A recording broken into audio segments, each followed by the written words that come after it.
Welcome to elevation classes sponsored by trouble shooter club. नमस्कार सभी को।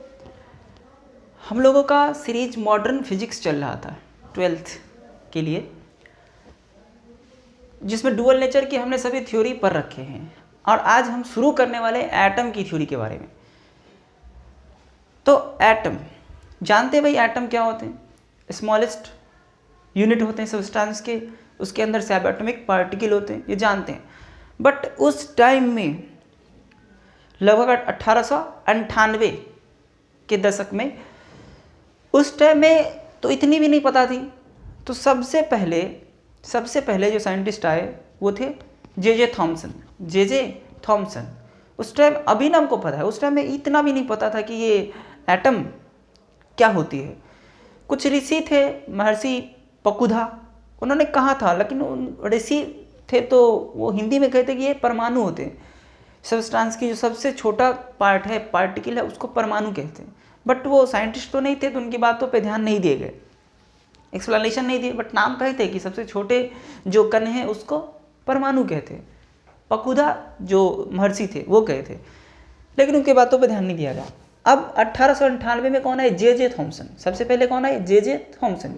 उन्होंने एटम के कॉन्सेप्ट दिए कि भाई स्मॉलेस्ट जो यूनिट है सब्सटेंस की उसको एटम कहते हैं। और उन्होंने एटम के बारे में आगे भी कुछ बताया। वो क्या बताया?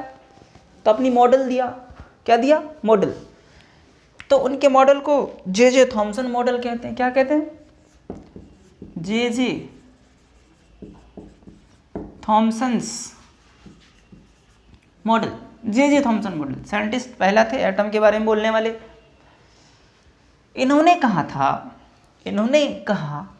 कि जो एटम होते हैं वो स्फेयर होते हैं। एक स्फेयर है एटम। क्या? एक स्फेरिकल शेप में, यानी स्फेयर है जिसमें पॉजिटिव चार्ज और नेगेटिव चार्ज बिखरे पड़े होते हैं। पॉजिटिव चार्ज और नेगेटिव चार्ज बिखरे पड़े होते हैं।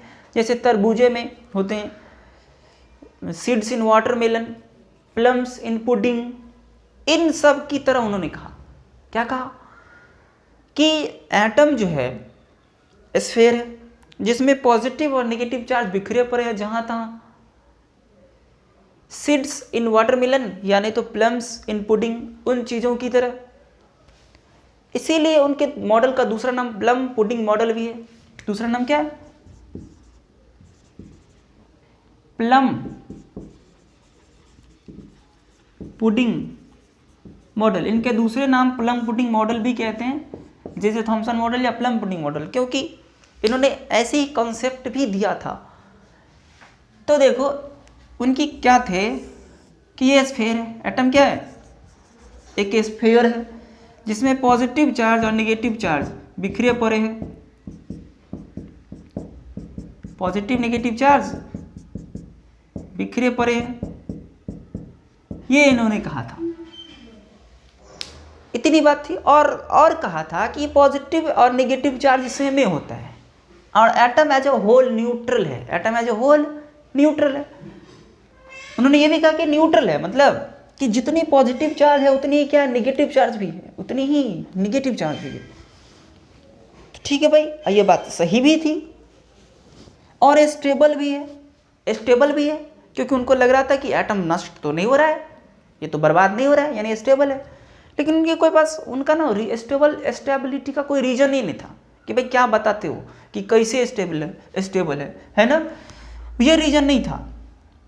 अब किसी ने उनसे पूछा कि भाई साहब आप जो ये बता रहे हैं कि पॉजिटिव और नेगेटिव चार्ज ऐसे बिखरे पड़े हैं, तो ये जो पॉजिटिव जो रिपल्सन करेगा तो मतलब एटम कोलैप्स कैसे नहीं होगा जी? ऐसे कहा। नेगेटिव रिपल्सन करेगा तो कोलैप्स कैसे नहीं होगा?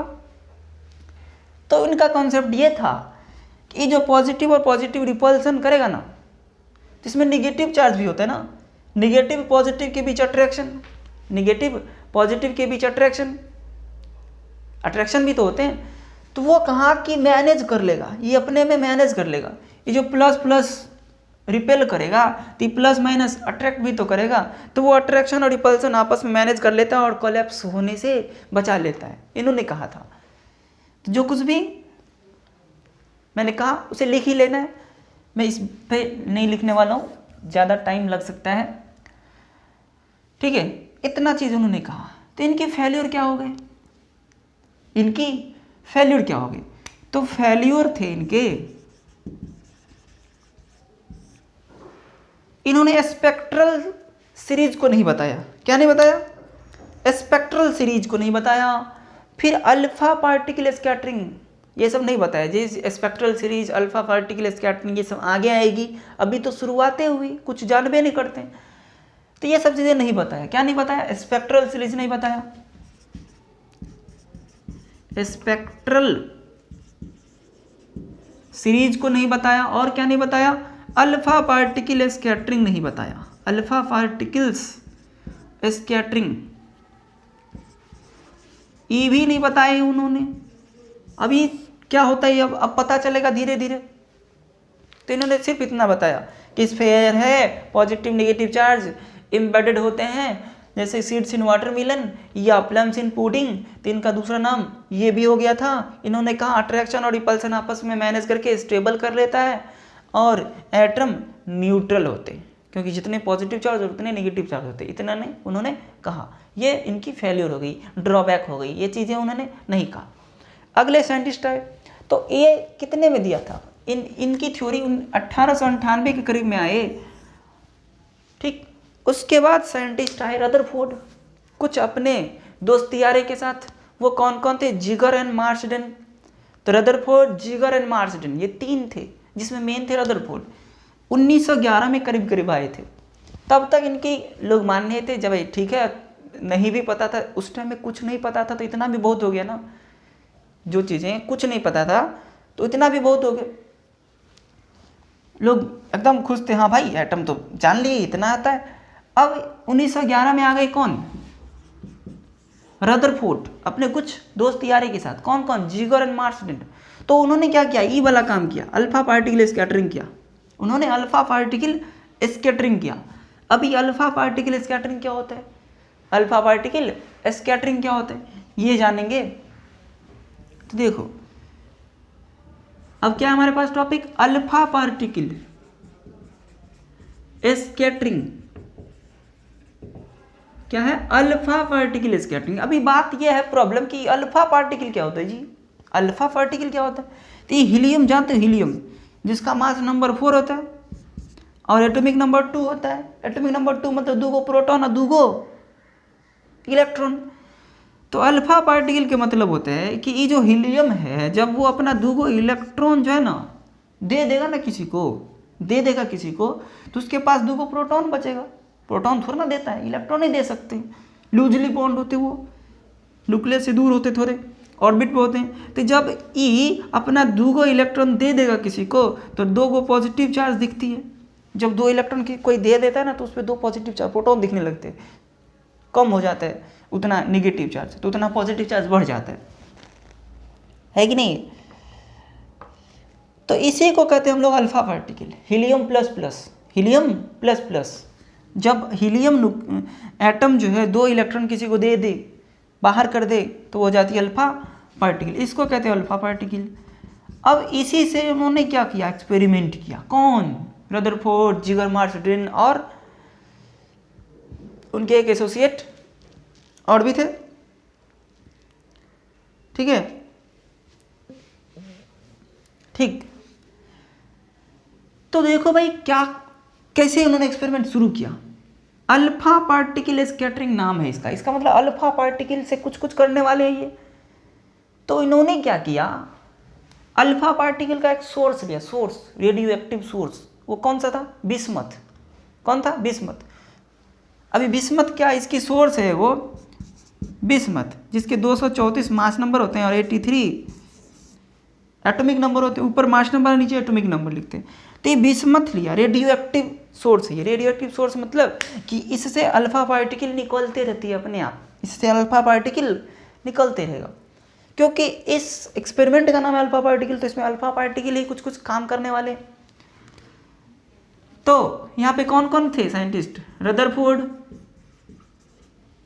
जिगर मार्सडेन, जिगर एंड मार्सडेन, मार्सडेन, ये 3 साइंटिस्ट थे। मेन ये थे हमारे रदरफोर्ड, ये दोनों उनके दोस्त थे, एसोसिएट्स थे। ठीक, इन्होंने कहा कि भाई बिस्मथ लो। अब ये बिस्मथ, अब ये किसी टाइप के सोर्स हो सकते हैं। ये क्या है हमारा बिस्मथ, जिससे अल्फा पार्टिकल निकलने वाला है। क्या निकलने वाला है? Alpha particle. अब कभी ठीक है अल्फा पार्टिकल निकल तो जाएगा भाई, अब करेंगे क्या इसके अल्फा पार्टिकल को? तो इन्होंने कोई एटम लिया। कौन सा एटम लिया? तो ऐसा एटम लिया जिसको पीट पीट के खूब पतला कर सके, खूब पतला। तो गोल्ड मिला उसको, गोल्ड। तो गोल्ड ऐसे ना, गोल्ड को बहुत पतला कर सकते हैं, मलिएबल बहुत होता है ना, एकदम पतला गहना बनाया जाता है, इसीलिए पीट के। तो गोल्ड लिया है, गोल्ड, जिसे कि खूब पीट के पतला कर लो, एकदम पतला। और उसको इतना पतला किया कि लगभग 2 × 10⁻⁷ मीटर की मोटाई मिला दिया। 2 × 10⁻⁷ मीटर पतला कर दिया। और यहाँ पे सामने में रख दिया। क्या किया कि गोल्ड फॉयल लेके सामने में रख दिया। ये क्या है? Gold foil. गोल्ड फॉयल मतलब गोल्ड की पतली सी परत है। अब इसमें से अल्फा पार्टिकल निकल रही है, इस पे जा रही है। क्या निकल रही है? Alpha particle, helium plus alpha particle जा रहे हैं। जब इस पे पड़ी गोल्ड फॉयल पे, एकदम खूब पतला है। जब इस पे पड़ा तो कुछ उन्होंने बहुत कुछ देखा। अब इसमें से अल्फा पार्टिकल टकरा के अलग अलग डायरेक्शन में भाग रहा था। तो इन्होंने सोचा भाई अलग अलग डायरेक्शन में भाग जाएगा, ये तो गड़बड़ हो जाएगी हमको। तो इसको ना एक चैम्बर में बांध दिया। देखो चैम्बर में रख दिया इसको। क्या रख दिया? चैम्बर में रख दिया, जिसको इवैक्यूएटेड चैम्बर कहते हैं। ठीक है, इवैक्यूएटेड चैम्बर एकदम वैक्यूम में बना हुआ अंदर, इसलिए जिससे कि इसके अंदर एयर ना हो। और एयर रहेगी ना तो एयर से टकरा जाएगी वो अल्फा पार्टिकल जो निकलेगी। टकरा जाएगी ना तो गड़बड़ हो जाएगा। क्यों गड़बड़ हो जाएगा तो अभी पता चल जाएगा। यहाँ से टकराइए गोल्ड फॉयल से, कौन? Alpha particle. और टकराने के बाद अलग अलग डायरेक्शन में निकला। तो मान लो कोई इधर निकला, कोई इधर, कोई इधर। तो यहाँ पे ना एक स्क्रीन रखा गया। कौन सी स्क्रीन? तो स्क्रीन रखा इसलिए जिससे कि वो पता चल पाई जो अल्फा पार्टिकल निकलती है ना, टकराई उससे। जिंक सल्फाइड का स्क्रीन रख दिया यहाँ पे। कौन है? जिंक सल्फाइड का स्क्रीन रख दिया यहाँ पे। और उसका मकसद मतलब इसलिए जिंक सल्फाइड का स्क्रीन रखा कि इससे जो अल्फा पार्टिकल निकलती है ना, जब उस स्क्रीन से टकराती है तो एकदम फ्लैश जैसे चमकता है। तो पता चल जाता है हाँ एक अल्फा पार्टिकल इधर आई थी जो टकराई है इससे। और ये मूवेबल होता है, इधर उधर मूव करते रहता है। जब इससे ये अल्फा पार्टिकल इधर जाके टकराती है तो यहाँ पे एक फ्लैश से निकलती है। तो पता चल गया उसको कि हाँ भाई कोई अल्फा पार्टिकल इसे टकराया है। यानी कि कुछ एंगल से, यानी इस एंगल से जो अल्फा पार्टिकल आई है वो कितने आई है ये पता चल जाएगा। जितना टकराएगा उतना फ्लैश निकलेगा। तो पता चल जाएगा कि इतने एंगल से आने वाली कितने अल्फा पार्टिकल है। तो इसीलिए उन्होंने क्या किया? जिंक सल्फाइड स्क्रीन लगाया है। जिंक सल्फाइड स्क्रीन पता करने के लिए कि भाई किस एंगल से कितने आ रहे हैं। और उसके बाद माइक्रोस्कोप भी लगाया हुआ देखने के लिए। नॉर्मल आँख से थोड़ा ना देख सकते हैं, इसके आगे माइक्रोस्कोप लगाया रहता है तो देखते रहता है। अब देखो मैंने कहा था इवैक्यूएटेड चैम्बर क्यों लिया था। अब देखो अगर इवैक्यूएटेड चैम्बर नहीं लेता तो एयर मॉलिक्यूल से टकरा जाता alpha particle.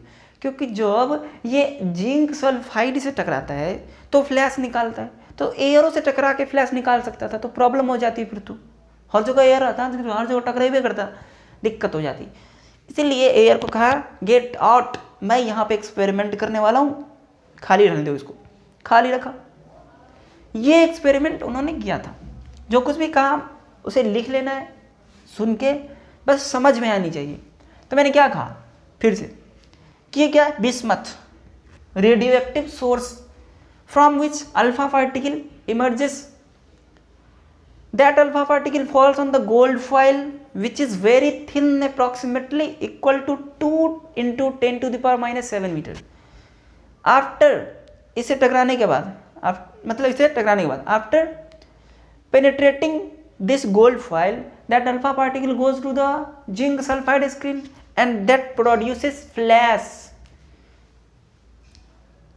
which gives we the idea about that alpha particle going from that angle, उस एंगल से जाने वाली.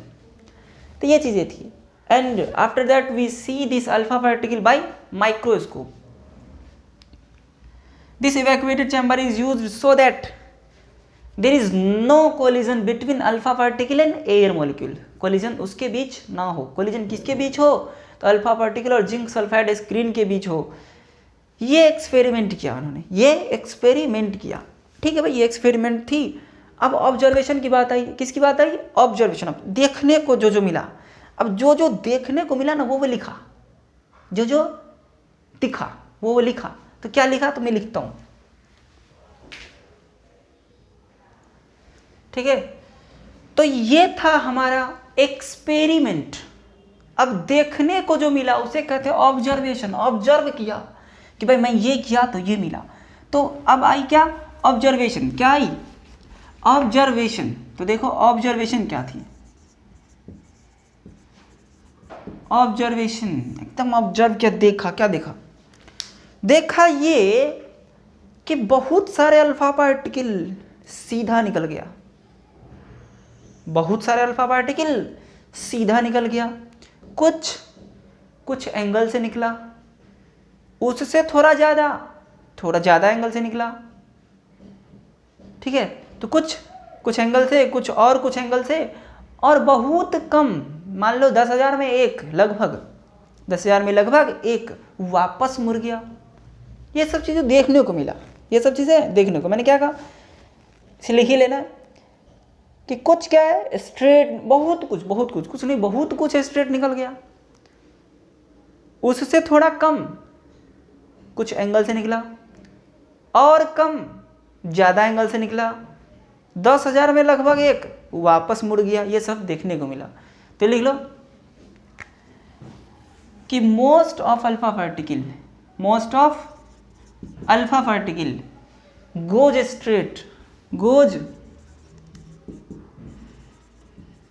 स्ट्रेट, मोस्ट गोज स्ट्रेट, यानी कि ये पहली बात थी. उसमें से कुछ क्या है?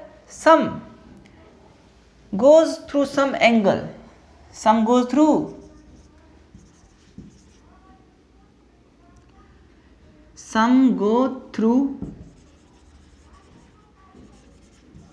Some angle.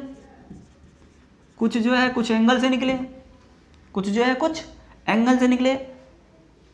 And some goes by larger angle, some goes by larger angle. अभी इसके कैलकुलेशन कुछ नहीं थे, ये ऐसे ही लिखे गए कि उन्होंने देखा कि भाई अलग अलग एंगल से अलग अलग नंबर में अल्फा पार्टिकल निकल रहे हैं. तो सम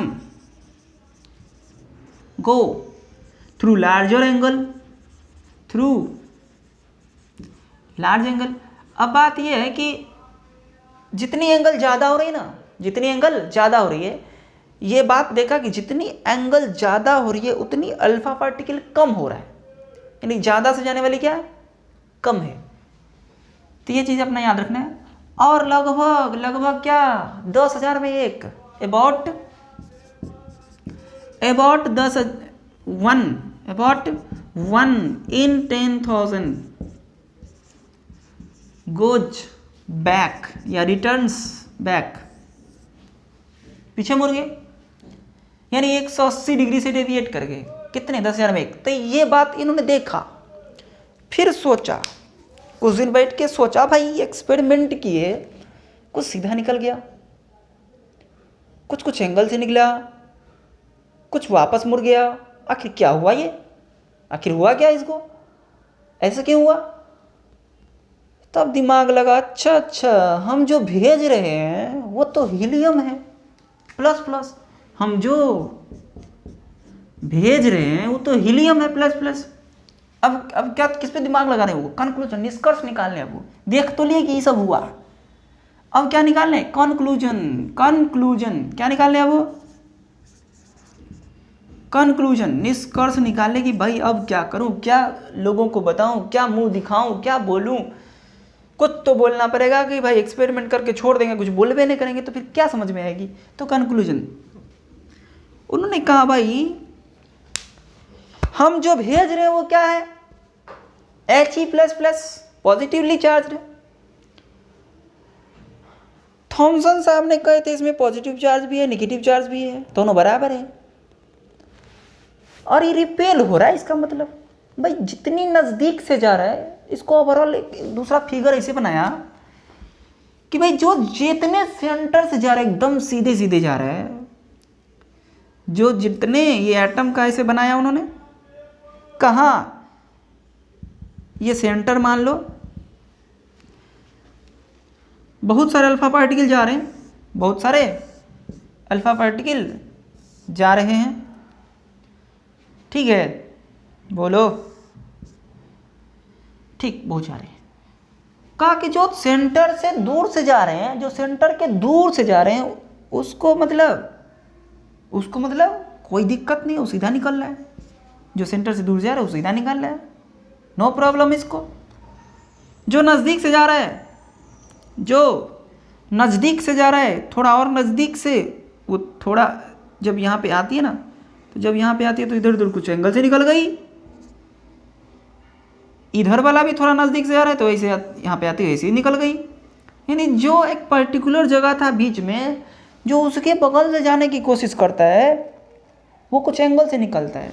अब मान लो कोई यहाँ से गया था तो वो कुछ कम एंगल से निकला क्योंकि वो थोड़ा दूर से है। जो यहाँ से गया वो भी थोड़ा कम एंगल से निकला। तो जो सेंटर से दूर से जा रहे हैं उसकी डेविएशन कम जा रहा है, और जो नज़दीक से आ रहा है उसकी डेविएशन ज़्यादा जा रहा है। और इनको पता था कि हम जो भेज रहे हैं वो He++ यानी पॉजिटिवली चार्ज है। तो सोचा भाई ये वाला सीधे निकल गया, इसका मतलब है कि यहाँ पे कोई रिपल्सन नहीं है। उस टाइम इतनी पता थी कि भाई पॉजिटिव और पॉजिटिव चार्ज क्या है, रिपेल करते हैं, नेगेटिव नेगेटिव रिपेल करते हैं, पॉजिटिव नेगेटिव अट्रैक्ट करते हैं। तो ये वाला अल्फा पार्टिकल सीधा निकल गया, इसका मतलब यहाँ पे कोई पॉजिटिव चार्ज से टकरे नहीं हुआ, इधर भी निकल गया। दूर से जा रहा है, इसका मतलब दूर से जाने वाला को कोई रिपल्सन नहीं हो रही है, इसलिए तो सीधा निकल रहा है, कोई डिस्टर्बेंस नहीं है उसको, खाली जगह। आज जो बगल से जा रही है उसका रिपल्सन हो रहा है, और जो एग्जैक्ट बीच से जा रही है वो तो सीधा टकरा के वापस मुड़ गया, सीधा टकरा के वापस मुड़ गया, सीधा टकरा के वापस मुड़ गया, 180 डिग्री से लौट गया वो। जो जितना होशियार कि हम बगल में जाके देखते हैं कि कौन है भाई, क्यों ऐसा कर रहा है, तो जितना नज़दीक गया ना, जो जितना ज़्यादा होशियारी किया ना, उसको उतनी ज़्यादा एंगल से घुमा दिया। और भी बहुत सारे होंगे, यहाँ पे ऐसे गया होगा, ऐसे गया होगा, ऐसे गया होगा, ऐसे गया होगा, ऐसे गया होगा, बहुत सारे एंगल से गया होगा। तो कचरा नहीं करूँगा मैं यहाँ पे, ठीक है भाई। तो जो बीच से गया उसको वापस मोड़ दिया, तो पता चला अरे भाई इसका मतलब है कि एटम के अंदर पूरी की पूरी पॉजिटिव चार्ज एक ही जगह है, पूरी की पूरी पॉजिटिव चार्ज एक ही जगह है। और वही पॉजिटिव चार्ज की वजह से तो ये जो हीलियम पॉजिटिवली चार्ज है उसको रिपेल कर रहा है, वरना ऐसा कैसे होगा? जो नज़दीक से जा रहा है उसको रिपेल कर देगा और जो दूर से जा रहा है उसको नहीं जाने देगा। तो जो दूर से जा रहा है उस पर कोई रिपल्सन का इफेक्ट नहीं है, तो सीधा निकल रहा है। तो सीधा निकलने वाले के लिए इन्होंने कॉन्सेप्ट निकाला क्या, कि most of the space in an atom is empty, खाली है इसीलिए तो निकल रहा है, खाली है इसीलिए तो निकल रहा है। पहला निकाला खाली, सीधा निकलने वाले से इस लाइन से क्या कॉन्सेप्ट दिया उन्होंने कि most of the space in an atom is empty, ठीक है। तो पहले निष्कर्ष क्या निकाल लिया उन्होंने, मोस्ट ऑफ द स्पेस क्या, एम्प्टी। मोस्ट स्पेस क्या है, एम्प्टी, एक बात निकाली, ठीक है। दूसरी बात निकाली कि all the positive charge is centred at one point, एक के पॉइंट पे। ऑल द पॉजिटिव चार्ज क्या है, एक ही पॉइंट पे, दैट इज कॉल्ड न्यूक्लियस, जहां पे सभी मास और सभी पॉजिटिव चार्ज है। तो इन्होंने उसका नाम न्यूक्लियस रखा था। तो रदरफोर्ड एक्सपेरिमेंट यानी अल्फा पार्टिकल स्कैटरिंग में ही न्यूक्लियस का कॉन्सेप्ट आया था, यानी न्यूक्लियस की नाम चर्चा वहीं से चली थी। तो क्या हुआ, दूसरी बात, all the positive charge is centred at all the positive charge and mass, पूरा मास हो, पूरा मास एकदम खतरनाक, डेंसिटी भी काफ़ी ज़्यादा था वहाँ पे, ये किसी को नहीं जाने देता था, किसी को नहीं जाने देता, डेंसिटी खूब खतरनाक थी। तो कहा कि all the positive charge and mass centred at a point, क्या बोला, सेंटर्ड एट अ पॉइंट, जिसको क्या कहा, कॉल्ड न्यूक्लियस। तो न्यूक्लियस की खोज इन्होंने ही की थी। अब क्यों पॉजिटिव चार्ज कहा, यह बात तो पता चल गई, क्योंकि वहां से जाने वाली, वहां के नजदीक से जाने वाली जो पॉजिटिवली चार्ज है वो रिपल्सन हो रही थी। तो रिपल्सन कौन करेगा, जा जो है वो पॉजिटिवली चार्ज है, तो वहां पे पॉजिटिव चार्ज है, इसीलिए तो रिपल्सन कर रहा है, इसको सीधा भेज दिया। ठीक, दूसरी बात ये, तीसरी बात इन्होंने कहा, भाई एटम एज ए होल तो न्यूट्रल है, एटम क्या है, न्यूट्रल, और न्यूट्रल का मतलब है कि जितनी इलेक्ट्रॉन उतनी प्रोटॉन। तो इन्होंने कहा तीसरी कि न्यूट्रल तो है एटम, न्यूट्रल तो है, ये बात तो सच है, न्यूट्रल तो है, ये बात तो सच है, लेकिन थोड़ा अंतर बताया थॉमसन से कि एक ही जगह पूरा पॉजिटिव चार्ज है, पूरा पॉजिटिव चार्ज न्यूक्लियस में है, और उसके चारों तरफ इलेक्ट्रॉन रिवॉल्व करते रहते हैं, ऐसे कहा। तो न्यूट्रल है और all electron revolves around the, क्या करता है, electron revolve around the, electron revolves around किसके, न्यूक्लियस के। उन्होंने इतनी बात कही थी, इलेक्ट्रॉन रिवॉल्व्स अराउंड न्यूक्लियस है ये। तो समझ में आया, ये थे ऑब्जर्वेशन, जितनी ऑब्जर्वेशन आई उतनी इन्होंने कंक्लूजन निकाला। इससे निकाल लिया कंक्लूजन कि स्पेस एम्प्टी है, इस दोनों से निकाला, इन तीनों का कॉन्सेप्ट निकला कि कोई पॉजिटिव चार्ज है जो बीच में है और वही सबको रिपेल कर रहा है, जो नज़दीक से जा रहा है, जो दूर से जा रहा है उसको कुछ नहीं कर रहा है, जो दूर से जा रहा है उसको कुछ नहीं कर रहा है, और जो बगल से जा रहा है उसको रिपेल कर रहा है। तो ये कंक्लूजन निकल गया। तो यही थे हमारे रदरफोर्ड के साथ साथ और भी थे, जिगर एंड मार्सडेन जो एसोसिएट थे, फेमस है ये रदरफोर्ड एक्सपेरिमेंट, यानी अल्फा पार्टिकल स्कैटरिंग से ही। तो इसमें बेसिकली खोज हो गई किसकी, न्यूक्लियस की, और कहाँ प्रोटॉन है इसकी, एकदम बहुत फेमस। तो ये न्यूक्लियस की खोज इन्होंने ही किया था, नोट करो इसे सब। और मैं उम्मीद करता हूँ कि समझ में आया होगा। और नेक्स्ट बात यह है कि अगर आपको समझ में आए तो मेरे वीडियो को लाइक और सब्सक्राइब और शेयर जरूर करना है, जिससे कि बाकी लोगों को भी फ़ायदा इससे पहुँचे। ठीक है, okay, wish you all the best. और अगर कोई प्रॉब्लम हो तो आप कमेंट करके कह सकते हैं, आपको उसका जवाब मिल सकता है और सॉल्यूशन मिलेगा, श्योर है। Okay, thank you, wish you all the best.